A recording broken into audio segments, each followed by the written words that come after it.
તો વિધાનસભાના ઉપાધ્યક્ષ પદની ચૂંટણી મુદ્દે મહેશ કસવાળાએ નિવેદન આપ્યું છે। ગુજરાત વિધાનસભાના પ્રથમ દિવસે ઉપાધ્યક્ષ પદ માટે ગરિમાપૂર્ણ ચૂંટણી યોજાઈ હતી, ત્યારે કોઈપણ પદ માટેની ચૂંટણી લોકતંત્રની પરિપક્વતા દર્શાવે છે, તેમ કસવાળાએ જણાવ્યું। તો વિધાનસભામાં પ્રતિપક્ષ વેરવિખેર હોવાનું સાબિત થયું છે તેવું પણ મહેશ કસવાળાએ નિવેદન આપ્યું છે। તો ઉમેદવાર પૂર્ણેશ મોદીને અભિનંદન આપ્યા છે, તો શૈલેષ પરમારને પણ શુભેચ્છા પાઠવી છે।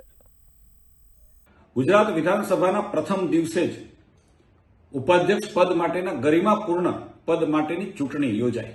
કોઈ પણ પદ માટેની ચૂંટણી એ એમની પ્રક્રિયાની પારાશીશી છે। આજે ગુજરાતની વિધાનસભામાં પ્રતિપક્ષ વેરવિખેર છે એ સાબિત પણ થયું છે। હું વિજેતા ઉમેદવાર શ્રી પૂર્ણેશભાઈ મોદીને પણ અભિનંદન આપું છું અને ભાઈ શૈલેષભાઈ પરમાર જેમનો પરાજય થયો છે એને પણ શુભેચ્છાઓ આપું છું।